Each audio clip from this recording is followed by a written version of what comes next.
اللہ الرحمن الرحیم۔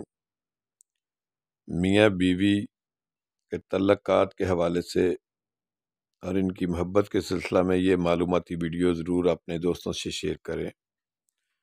محبت میں خطا تو ہو ہی جاتی ہے، محبت کا تقاضا ہے کہ درگزر کیا جائے۔ میاں بیوی ایک گاڑی کے دو پہیے ہیں، ان کا یکساں سطح پر چلتے رہنا خوشحال زندگی کی ضمانت ہے، لیکن جہاں پھول وہاں کانٹے اور پانی کے قریب کیچڑ کا ہونا بعید از قیاس نہیں۔ دنیا میں ہزاروں خوشیوں کے ساتھ غم بھی ہوتے ہیں، دنیا میں ہزاروں خوشیوں کے ساتھ غم بھی ہوتے ہیں، جہاں بجتی ہیں شہنائیاں وہاں ماتم بھی ہوتے ہیں۔ تو ایسے میں میاں بیوی کا آپس میں روٹھ جانا بھی کوئی انہونی بات نہیں۔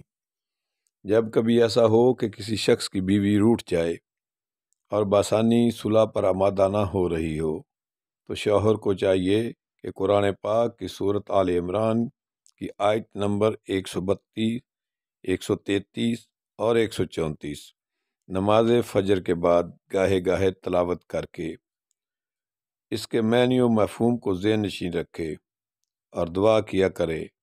ممکن ہو تو کسی میٹھی چیز پر دم کر کے کسی بہانے بیوی کو کھلائے، اور اللہ تعالیٰ کے فضل و کرم سے بیوی محب بن جائے گی اور ہمیشہ شوہر کے گن گاتی رہے گی، اس کے ساتھ رہے گی اور ہر دم فرفیتہ ہوگی۔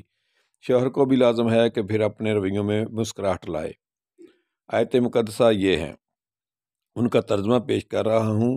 آیات آپ قرآن پاک سے دیکھ کر اچھے اعراب کے ساتھ پڑھیں اور اللہ کی اور رسول اللہ صلی اللہ علیہ وسلم کی فرمانبرداری کرتے رہو تاکہ تم پر رحم کیا جائے۔ دوسری آیت کا ترجمہ ہے، اور اپنے رب کی بخشش اور اس جنت کی طرف تیزی سے بڑھو جس کی وسعت میں سب آسمان اور زمین آ جاتے ہیں، جو پرہیزگاروں کے لیے تیار کی گئی ہے۔ تیسری آیت مقدسہ کا ترجمہ یہ ہے، یہ وہ لوگ ہیں جو فراخی اور تنگی دونوں حالتوں میں خرچ کرتے ہیں اور غصہ ضبط کرنے والے ہیں اور لوگوں سے ان کی غلطیوں پر درگزر کرنے والے ہیں، اور اللہ احسان کرنے والوں سے محبت فرماتا ہے۔ سورۃ آل عمران کی آیت نمبر 132 اور 134 کے ترجمہ پیش کیا گیا ہے۔ اللہ تبارک و تعالیٰ دلوں کے ہاتھ بدلنے پر مکمل قدرت رکھتا ہے، اور اسی لیے میں تسخیر قلب کے لیے روحانی علوم کے ذریعے مستفید ہونے کا مشورہ دیتا ہوں۔ خواہش مند حضرات مذکورہ آیات قرآنی حسب دستور تلاوت کرتے وقت اپنے پاس پانی کی بوتل اور کوئی میٹھی چیز، گڑ یا مٹھائی وغیرہ رکھ لیں اور ان پر دم کر لیں۔ کم از کم 7 روز یہ عمل کرنا ہے۔ انشاءاللہ ناراض اور روٹھی ہوئی بیوی مطیع ہو کر رہا کرے گی۔ یہ وظیفہ میری کتاب دکھ درد اور بیماریوں کا روحانی علاج، مطبوعہ اکبر بک سیلر، اردو بازار لاہور سے اخذ کیا گیا ہے۔ اس کتاب میں قرآن و حدیث کی روشنی میں کئی وظائف و عملیات لکھے گئے ہیں۔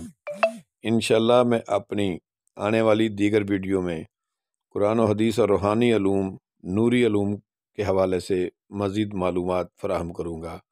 حکیم افتخار الحسن ریونڈی۔ واٹس ایپ پر رابطہ کے لیے یہ میرا نمبر سکرین پر آ رہا ہے، واٹس ایپ آپ میسج کر سکتے ہیں۔